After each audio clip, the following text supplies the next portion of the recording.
Olá pessoal, meu nome é Eduardo, seja bem-vindo ao canal. Nesse vídeo eu gostaria de falar sobre o filme A Odisseia de Christopher Nolan, que é um filme que tem grande repercussão atualmente e que faz uma adaptação especialmente da obra clássica A Odisseia de Homero. É uma obra fascinante, é uma obra grandiosa, um grande clássico que agora tem uma adaptação. E é importante analisar as características dessa adaptação para que você possa entender o que se pretendeu com ela e qual a relação dela com o grande clássico, né? E é importante dizer que existem poucas adaptações da Odisseia atualmente. Nós temos uma adaptação da década de 50, outra da década de 60 e uma da década de 90. E uma outra mais recente em 2024. Então são poucas adaptações se comparado a outras obras clássicas, como por exemplo o Hamlet, que tem vários filmes que adaptam, dentre outras obras clássicas que nós verificamos que volta e meia sempre tem uma adaptação. Então a obra Odisseia ainda tem poucas adaptações e isso é devido a uma série de aspectos históricos que nós vamos analisar aqui também. Mas é uma obra que está em domínio público, então grande parte das pessoas pode, se quiser, fazer adaptações, fazer ali seus próprios filmes, né? Não é algo que está vinculado ao roteiro ou ao texto de um autor específico, né? É importante dizer que nós vivemos uma fase agora do cinema que está muito relacionada à fantasia, a filmes de super-heróis, a grandes produções que chamam a atenção por suas características, especialmente efeitos especiais, etc., né? E grande parte dessas atuações, elas não têm ali um roteiro muito bem elaborado muitas vezes, né? Mas focam muito na atração do público das questões de imagem, né? Basicamente isso. Isso está relacionado também com essa adaptação feita aí pelo Christopher Nolan, né? Primeiramente, nós precisamos saber sobre a narrativa. E para entender a narrativa, nós precisamos entender quem são os agentes, quem são as pessoas que estão promovendo o filme. E sabendo quem são esses agentes, nós podemos entender um pouco mais sobre a visão de mundo que está sendo colocada nesse filme. Então, esse filme ele tem como investimento, claro, cerca de 250 milhões de dólares. Mais ainda o valor da publicidade vai dar em torno de 350 milhões de dólares que são investidos para que esse filme fosse então realizado e apresentado aí pelo mundo afora, né? Então é um valor muito alto e que está sendo feito com a produção e também distribuição da empresa Universal Pictures, né? A Universal Pictures ela foi fundada em 1912 por Carl Laemmle. Carl Laemmle, junto com vários outros empresários, especialmente no início do século XX, se juntaram e montaram o que nós conhecemos como Hollywood. E grande parte desses empresários que fundaram essas empresas para a realização de filmes, etc., tinham uma origem em específico. Eu já fiz um vídeo falando sobre isso. Os judeus que criaram Hollywood. Então, grande parte dos diretores, dos atores, daqueles que fundaram Hollywood, tinham origem judaica, saindo da Europa e vindo para os Estados Unidos. Essa é uma história toda contada, então, no vídeo específico que eu apresentei aqui para vocês anteriormente, né? Então, nós sabemos isso, que a Universal Pictures, em 1912, teve como seu fundador um judeu, com essa visão de mundo, que é uma visão de mundo diferenciada do restante da maioria da população dos Estados Unidos, né? E os vários diretores ou CEOs, né, sucessivos da Universal Pictures também foram judeus. Então, grande parte do cinema dos Estados Unidos, ele tem ali uma certa parte, né, dos judeus, tanto em direção, como em roteiro, como em atuação e também nas próprias direções das empresas. A Universal Pictures, por exemplo, em mais de 100 anos, teve acho que cerca de 1 ou 2 que não eram judeus na sua direção máxima, né? Em 2013, a Universal Pictures ela passou a ser controlada pela Comcast. E a Comcast, ela tendo esse controle, né, financeiro, de organização, etc., a Comcast foi fundada em 1963 por Ralph J. Roberts. E esse Ralph, ele também era judeu, assim como o fundador da Universal Pictures era judeu, e atualmente quem controla, de certa forma, também o Universal Pictures é o atual CEO, que é o Brian L. Roberts, que é filho desse Ralph Hill, que foi fundador, né, da Comcast. Ou seja, o topo mais alto financeiro ou de organização, que pode-se dizer empresarial, em relação ao filme, né, ele é controlado pelos judeus. Então, obviamente que aquele que faz o roteiro, que vai fazer a direção, não vai fazer um filme que contrarie a visão de mundo, ou pelo menos que ataque a visão de mundo dessas pessoas que vão financiar, que são os diretores que estão ali no topo, né, da camada. Então, grande parte ali, do núcleo que está ali em torno desses empresários vai atuar da forma como eles veem o mundo também. Né? Isso é obviamente claro, como acontece em várias empresas, é algo perfeitamente natural, né? E que se observa um pouco da visão do mundo que é colocada naquela empresa. Né? E por falar em visão de mundo, nós temos que fazer então uma análise sobre essa visão do mundo que é apresentada para ser colocada justamente na obra. Eu evoco, né, ou pelo menos utilizo a obra do Friedrich Nietzsche, né? O Nietzsche, nessa obra, ele vai apresentar, especialmente a obra Genealogia da Moral, ele vai apresentar as diferentes visões de mundo que são apresentadas. Então é muito interessante essa análise dele. Embora eu discorde aí da visão do Nietzsche em vários aspectos, aqui nós podemos utilizar um pouco aí da sua análise para a compreensão dessas ideias de visão do mundo que são apresentadas para que justamente possamos entender a obra A Odisseia. Para Nietzsche, né, na sua obra Genealogia da Moral, existem dois tipos de visão de mundo. Existe a moral dos senhores e a moral dos escravos. São duas visões. Na moral dos senhores ou na moral dos nobres é uma visão aristocrática, daqueles que estão no topo da camada e que eles determinam o que seria o bom, o que seria a virtude, o que seria o correto. Enquanto que para Nietzsche existe também a moral dos escravos ou a moral dos servos, que é feita de ressentimento. Ou seja, como eles não estão no topo, não estão na esfera do poder, eles mudam a moral através do ressentimento. Então, na moral dos senhores, nós vemos os imperadores romanos, né, que não viam, não observavam que tinham erros. Você não vê um imperador assumindo um erro. Ele dizia ou atribuía o erro a outras pessoas ou então aos deuses, nunca a ele próprio. Então, dentro dessa moral dos senhores, que passa também ali por outros como Roma, Grécia e especialmente também o mundo pagão, bárbaro, etc. Então, dentro da obra, segundo Nietzsche, né, da obra da Odisseia e da obra de Homero, utiliza-se a moral dos senhores nessas obras da Grécia Antiga, enquanto que na moral dos servos se utiliza a moral que foi aprendida a partir do judaísmo e também do cristianismo, porque é uma visão de mundo em que você observa não a esfera de poder como virtude, mas sim outros aspectos, como por exemplo, não se vangloria, ou não se idolatra, ou não se vê como virtude a força, o poder, alguém que exerce o poder, e sim como alguém que exerce a humildade, alguém que exerce a caridade, alguém que vence, alguém que tem a vitória, não, alguém que dá a vida, alguém que se sacrifica. Então são as duas visões que o Nietzsche coloca, né, em que nós verificamos na obra A Odisseia e na Ilíada, nas obras da Antiguidade, nós vemos a visão do mundo, né, a visão do mundo especialmente da moral dos senhores. Enquanto que na Bíblia, especialmente no Antigo Testamento, especialmente após o período dos patriarcas, né, nós verificamos a moral dos servos, especialmente também no cristianismo. Né, são as duas visões de mundo que o Nietzsche apresentava suas críticas na sua obra em relação à moral dos servos, dizendo que ela limitava o ser humano, etc. Né? Então nós precisamos saber isso. Então, qual a visão do mundo apresentada nessa obra? Ela não poderia ser a visão dos senhores, porque a visão dos senhores, ela foi, como eu já mencionei, ela foi deixada de lado a partir do momento em que houve a cristianização.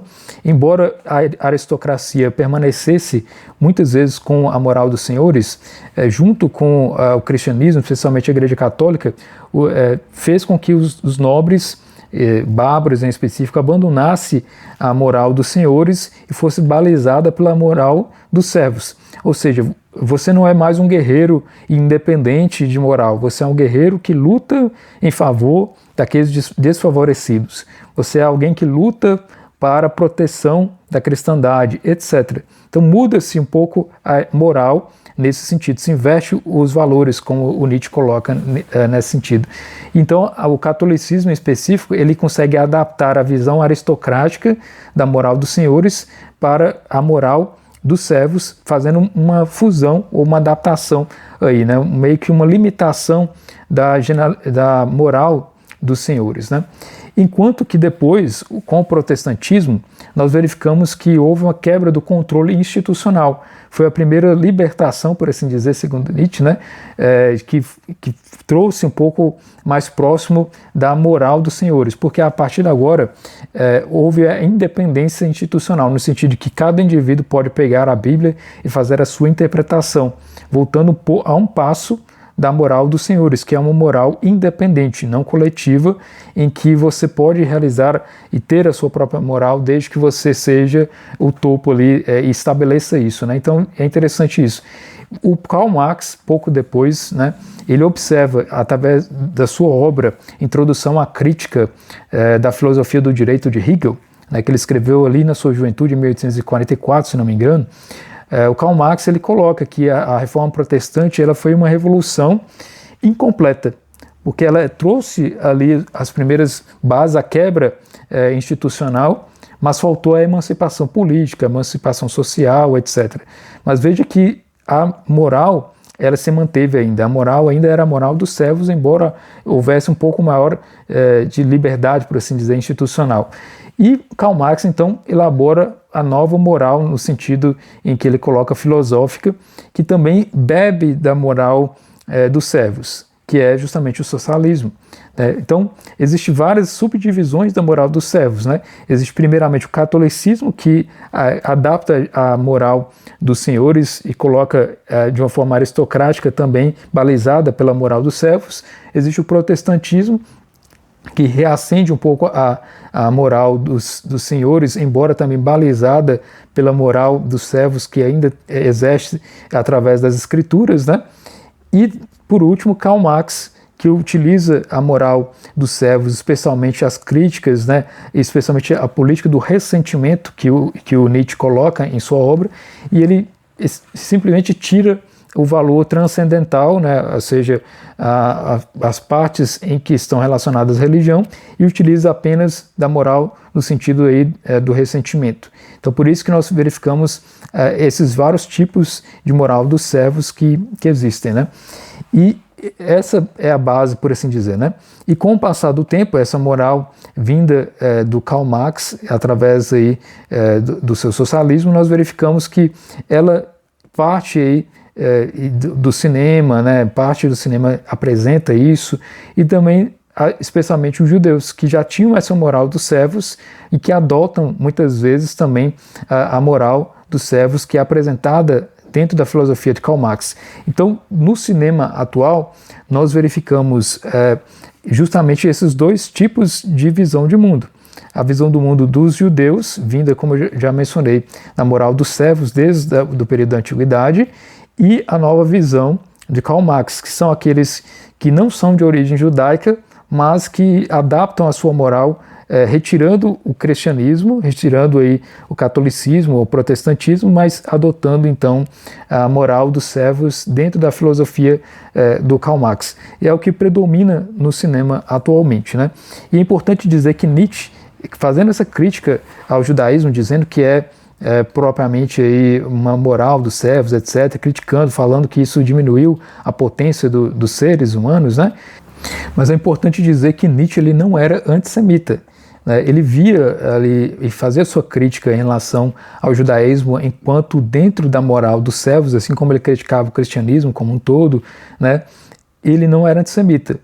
Mas, infelizmente, o nazismo, né, pegou as ideias de Nietzsche, né, e adaptou e pegou essa obra e utilizou dizendo como se fosse uma obra antissemita, implantando e colocando ideias, especialmente porque a irmã do Nietzsche era antissemita. mas em cartas ele mesmo dizia que não era antissemita, que abominava esse tipo de coisa. Inclusive ele chegou até mesmo a elogiar os judeus por terem sobrevivido através do tempo diante de várias tormentas, etc. Né? Então existem várias questões, mas pode-se dizer isso. Por isso o cinema atual ele não faz adaptações de grandes filmes relacionados à religião. Pode observar que não tem grandes filmes de Hollywood, aí do catolicismo, né? Filmes sobre santos, filmes do protestantismo ou ressaltamento do cristianismo, porque a visão de mundo de Hollywood é essa, ela é judaica e também a vinda da filosofia de Karl Marx, né? Dentro das várias subdivisões que existem. Né? Então, basicamente isso. Né? Então, o cinema a ser apresentado, ele não vai poder apresentar o épico de Homero tal qual na obra, porque o próprio cinema que nós verificamos adota uma visão de mundo diferenciada da moral dos senhores, né? Então, o Christopher Nolan, ele teve a sua origem católica, mas atualmente ele é ateu e adota justamente essa visão do mundo aí da moral dos servos, né? Então é interessante observar isso, né? Algumas pessoas estão dizendo que a obra, a Odisseia de Nolan, seria uma versão cristã. Na verdade não, na verdade é uma visão ou judaica ou dentro da filosofia do Karl Marx, basicamente isso. Nós iremos verificar com mais detalhes sobre isso para que vocês possam perceber com exemplos, né? Mas antes de falar sobre esses exemplos, vamos prosseguir então. Então, a origem do dinheiro é vinda de empresários judeus nos Estados Unidos que têm empresas que financiam filmes, etc., que têm essa visão de mundo e que apresenta essa visão do mundo também em algumas de suas obras, não contrariando a visão dos seus diretores. Né? Então, o segundo passo a ser observado é a obra a ser adaptada. O que é ela? É uma mitologia ou uma fantasia? A Odisseia é uma obra de mitologia, uma obra de fantasia. Obviamente que a Odisseia é uma obra de mitologia. Nós temos uma tradição religiosa, era parte da religião dos gregos antigos, ou uma religião que estava vinculada à sua cultura, né? Então é algo cultural dos gregos antigos, é uma visão de mundo que era apresentada como verdadeira, ou seja, as histórias se passam no mundo real, com elementos mitológicos. Então, nós temos Ítaca, que existe, Troia, que existe o local, a Grécia, etc. Né? E está vinculada a um povo, que são justamente os gregos. Né? E dentro da ideia de uma certa identidade cultural e identidade do território, identidade espacial. E, além disso, existe a transmissão oral, ou seja, transmissão através de uma tradição. Os gregos, eles oralmente sabiam essas histórias, transmitiam de geração em geração dentro da sua cultura, até que, certa feita, alguém reduziu isso a texto. Então veja que isso é a mitologia dos gregos, é vinculada à cultura grega. Enquanto que a fantasia é uma criação de um autor que cria um mundo imaginário, que não é o mundo nosso propriamente, e tem um vínculo com esse autor, não é um vínculo com o povo. E além disso é uma obra artística, né? Não é algo que traz uma identidade cultural, por assim dizer. Muito embora posteriormente possa se identificar o autor para se trazer essa identidade cultural, mas era uma obra artística. E ela é publicada em forma de obra literária. O que aconteceu justamente é que o diretor entendeu a obra da Odisseia como uma obra de fantasia, para que desse liberdade para que ele pudesse fazer a adaptação. E não apenas uma obra de fantasia, uma obra de low fantasy. Ou seja, ele vai adaptar a obra de Homero, tirando do conceito de mitologia para o conceito de fantasia. Dentro do conceito de fantasia, o low fantasy, que é a baixa fantasia, que é reduzir a quantidade de elementos fantásticos na história, embora exista, mas ela é reduzida a ponto de dar uma sensação, ou pelo menos pretender se dar uma sensação maior de realismo para essas histórias. Então, low fantasy. Então ele sai dessa tradição de entender a obra de Homero como uma mitologia. E por que isso é importante? Porque a partir desse momento em que ele percebe que é uma obra de fantasia, ele pode modificar os atores, modificar o mundo à sua volta. Então as pessoas falam, por que colocar uma atriz que é negra numa obra grega? Porque a visão que o diretor dá não é uma visão de mitologia, como nós podemos observar, é uma visão da fantasia, como se fosse uma criação do Homero, como se ele fosse um autor, né? E, portanto, ele faz essas modificações. E, portanto, ele pode dizer que não é uma obra etnocêntrica, que é aqui que nós entramos em outro ponto. A obra de Nolan é uma obra etnocêntrica. O que significa isso? É observar uma outra tradição a partir da sua tradição e modificar essa visão que você tem original, que seria original daquele povo. Ou seja, ele interpreta uma outra cultura com a sua ótica. E o que aconteceu? É uma visão do mundo a partir de alguém que tem a visão de um mundo anglo-americana, ou seja, britânica e dos Estados Unidos, que interpreta uma visão do mundo da mitologia grega dos gregos, né? Ou seja, é uma interpretação da Europa ocidental em específico e norte-americana. E por que eu digo isso? Porque os valores que são colocados na obra, eles são os valores modernos, especialmente anglo-americanos e inclusive também judaicos, né? Ou seja, dos Estados Unidos, que diz, né, que ter a visão de mundo judaico-cristã. A medida para compreender a Odisseia não se parte, então, dos gregos ou dos gregos antigos, se parte daqueles que estão no mundo atual, na visão eurocêntrica, ou pelo menos etnocêntrica ocidental, né? Portanto, eles não utilizam gregos, né? Não utilizam a cultura grega no filme. E nós vemos ali um barco viking, armaduras medievais da Europa Ocidental. Nós verificamos atores meio que europeus, né, ou mesmo até africanos, mas todos acabam adotando basicamente uma mesma visão de mundo, que é a visão ocidental da Europa especificamente, não oriental da Europa, né? Nós verificamos que a Europa ela se dividiu em duas grandes frentes, por assim dizer, a Europa ocidental e oriental, especialmente após a queda do Império Romano. E a Europa ocidental, ela não lia Homero, não lia as obras a Odisseia, a Ilíada, porque eles não sabiam grego. Então, na Europa ocidental, que seria a região da Ibéria, Portugal, Espanha, França, Alemanha, Itália e Inglaterra, né, os britânicos, eles liam Virgílio, porque eram os padres, os monges e os membros da aristocracia que liam as obras em latim e lia-se Virgílio. A Odisseia, para você ter uma ideia, não era conhecida por Dante Alighieri, que escreveu a Divina Comédia. Ele não conhecia as obras de Homero, ele conhecia através do que outros autores diziam, ou através do que Virgílio disse, ou através do que ele viu em algum resumo latino, mas ele não tinha acesso direto à obra de Homero. Da mesma forma, Camões, que escreveu os Lusíadas, ele não teve acesso direto à obra de Homero. Então, até o século XVI, mais ou menos, não era difundida a obra de Homero nessa parte ocidental da Europa. É algo novo, por assim dizer, na história do Ocidente. Então, por isso, essa visão de mundo que se dá do Ocidente em relação ao que se passava e que já era muito cultural dos gregos.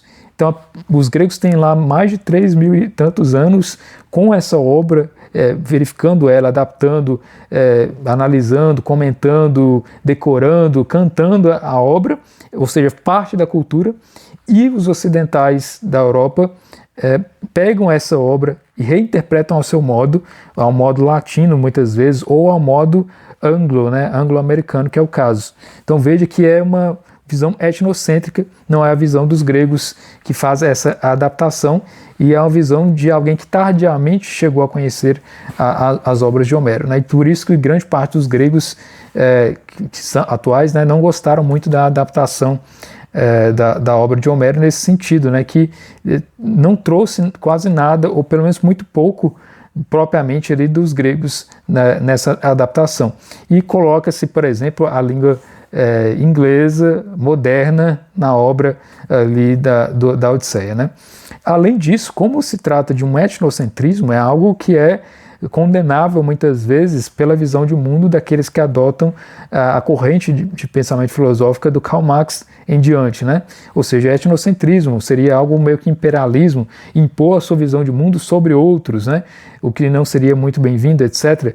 Mas para balizar isso, para remediar isso, se faz o chamado tokenismo, ou tokenismo.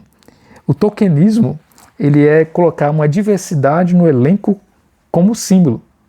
ou seja, dá uma diversidade do elenco que não elimina a centralidade de uma visão única, mas apenas dá essa sensação de que há uma pluralidade, que há uma visão que é ampla, né, que é universal para aquela obra.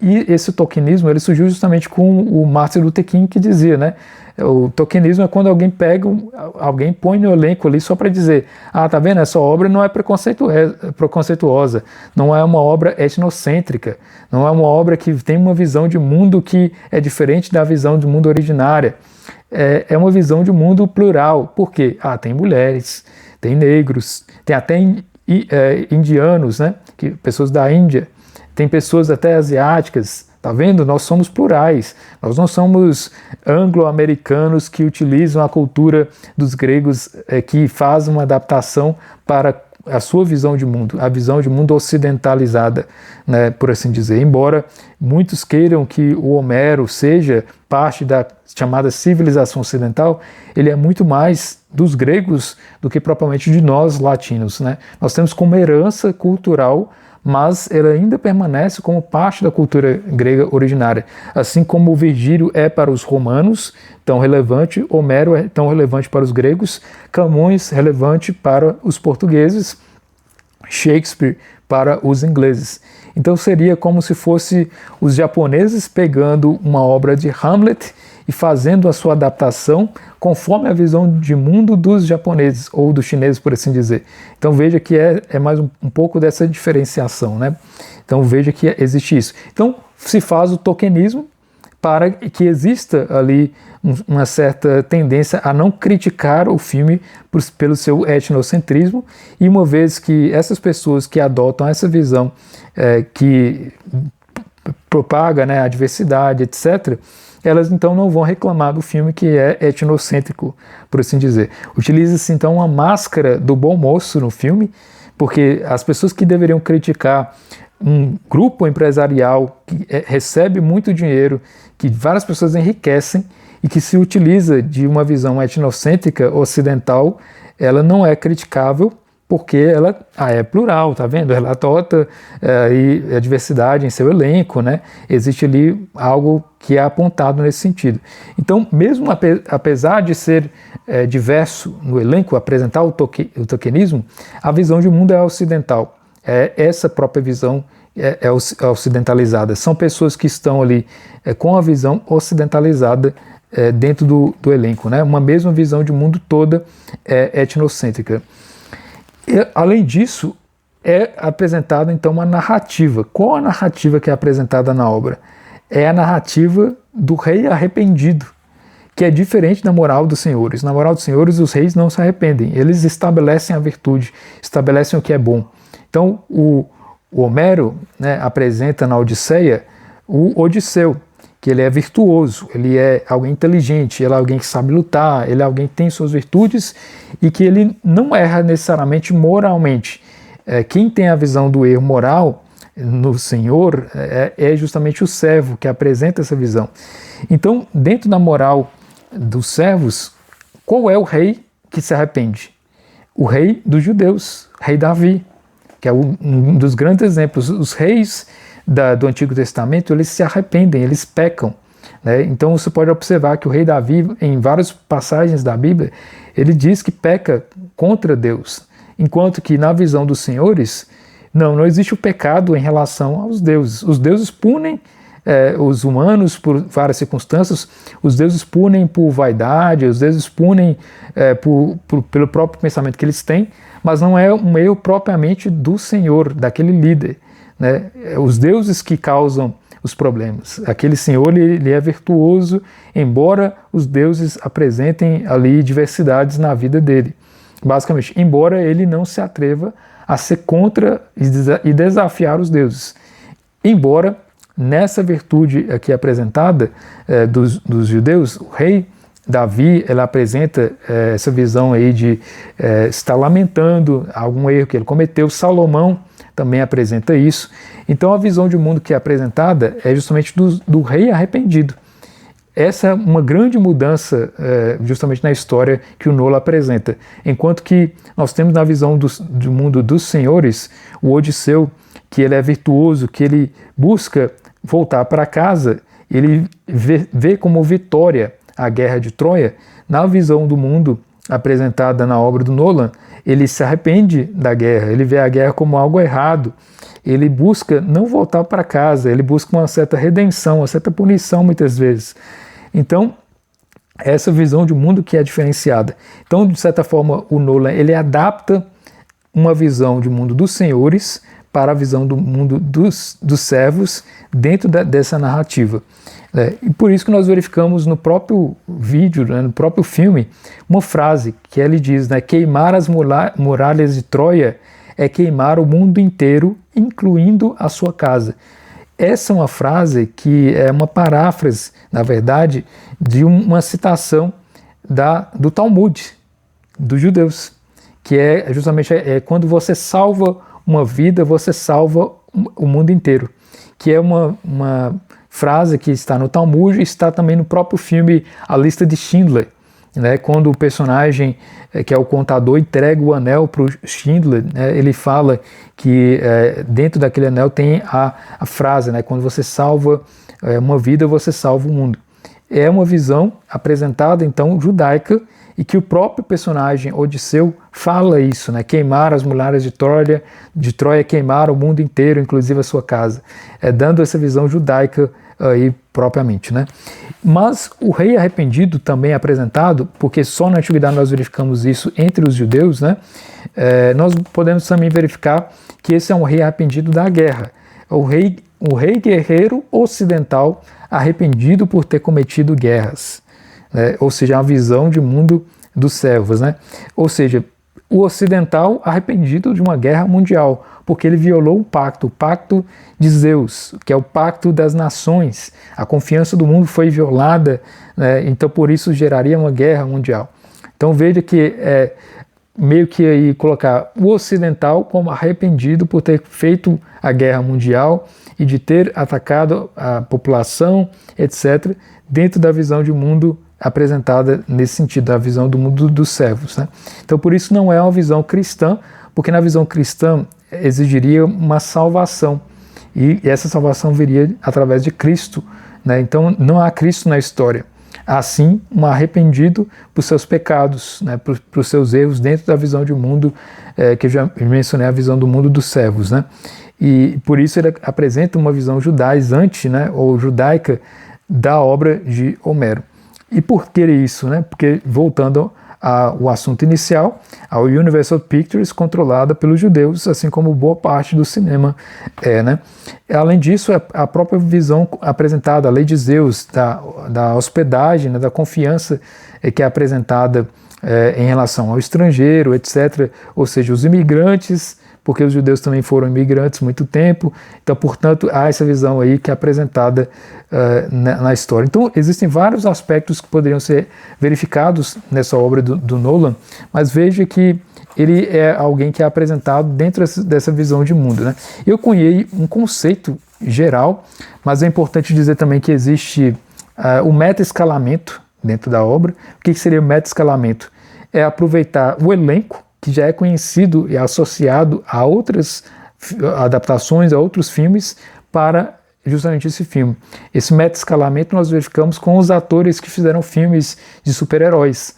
Tem o Tom Holland, que é o Homem-Aranha, tem o outro ator que fez o Batman, teve a Mulher Gato, filmes que estão relacionados a super-heróis que estão na mídia, então eles utilizaram esse elenco dentro desse meta-escalamento, para chamar o público para assistir o filme por causa desses atores que estão vinculados a outros filmes de grandes produções relacionadas a super-heróis.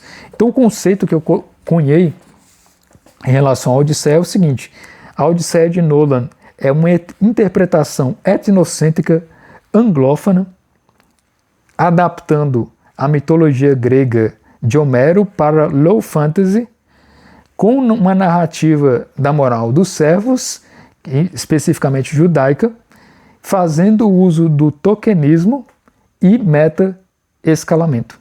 Basicamente esse é o conceito que nós podemos dar aí para a Odisseia de Nolan. Agora, se eu gostei da obra, basicamente, tendo observado todas essas características, se você não se preocupa com visão de mundo, né, com todos esses detalhes, você pode assistir o filme tranquilamente. Vai ser um filme ali para verificar questões de imagens, etc. O roteiro eu não acho que está bem elaborado, acho que poderia ter sido melhor trabalhado. Questão de imagens também acho que poderia ter sido melhor trabalhado. É uma forma de apresentar o filme sempre em uma única cor, né? Então ou você vai ver a cena muito amarela, ou a cena muito vermelha, ou a cena muito azul, ou a cena muito cinza. É sempre em tons únicos em cada cena, né? E, embora exista cenas que são belas, né, especialmente da paisagem, etc., utilizam figurino que não tem relação nenhuma cultural, né, com a mitologia grega ou com os gregos. Enfim, existe uma série de coisas assim nesse sentido.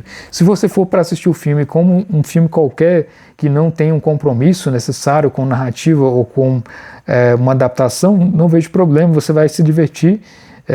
Embora as cenas de batalha não ficaram bem feitas, porque está dentro dessa visão de mundo da moral dos servos. Você não pode mostrar um Odisseu talentoso, mostrar um Odisseu que é bom de batalha, de espada, né, e mostrar que ele é talentoso nisso, porque ele se arrepende. Ele está dentro da moral dos servos, ele está arrependido de ter visto a guerra, de ter estado na guerra, etc. Porque é apresentada essa visão de mundo. Porque dentro da visão de mundo da moral dos servos, a moral dos senhores é uma moral que os atinge, é uma moral que persegue. Ou seja, a moral dos senhores é a moral que perseguiu ao longo do tempo os judeus, que perseguiu os mais marginalizados da sociedade. Portanto, você não pode ressaltar aspectos militares, aspectos da batalha, da vitória. Na visão dos senhores, o Odisseu, ele venceu a guerra de Troia, ele foi um grande herói, alguém com virtudes, alguém que tem que ser meio que usado como modelo. Na moral dos servos, não. Odisseu cometeu um erro, ele invadiu uma cidade utilizando meios que foram inapropriados de enganação aos troianos, e utilizando esse meio de enganação, ele fez uma barbárie em termos de guerra com a população da cidade de Troia, e ele se arrepende disso. Ele não é virtuoso pelo fato de ter feito uma guerra contra os troianos. Então, as duas visões de mundo. Então, jamais seria feita uma adaptação dentro da visão de mundo da épica apresentada por Homero, justamente porque é a moral dos senhores, que não é a moral vigente em Hollywood, não é a moral vigente nem mesmo no sistema atual do Ocidente, né? No Ocidente nós temos a moral dos servos, no catolicismo, no protestantismo e na visão marxista, por assim dizer, filosófica, que é materialista, né? Então veja que a visão de mundo dos senhores ela foi abandonada conforme a visão apresentada pelo Friedrich Nietzsche. E outros no século XX tentaram dizer que estariam se aproximando da moral dos senhores, mas na verdade fez algo que o Nietzsche condenava, né, que é colocar o indivíduo dentro de um coletivismo. Porque na moral dos senhores o indivíduo ele é independente, ele é autônomo enquanto indivíduo, e não dentro de um sistema universal, de um sistema coletivo, como foi apresentado em várias visões ideológicas no século XX. Né? Então, portanto, subverteram o Nietzsche, e ele mesmo criticava isso ainda em vida, ao que sua irmã acabou fazendo depois ao aderir aí a um sistema que nós conhecemos que foi muito prejudicial no mundo afora. Né? Então, basicamente isso. Um pouco dessa análise da obra. Espero que você tenha gostado e entendido um pouco sobre a visão de mundo do que é apresentado. Para quem gosta do épico, para quem gosta da grande obra de Homero, é importante ler a obra, entender essa obra de Homero e ter as suas bases filosóficas compreendidas dentro do seu contexto da própria época, e também, não só isso, mas fazer sua interpretação também através do que nós verificamos atualmente, né? Então, basicamente isso. Espero que você tenha gostado desse vídeo, se inscreva no canal se você não está inscrito ainda. Muito obrigado pela atenção.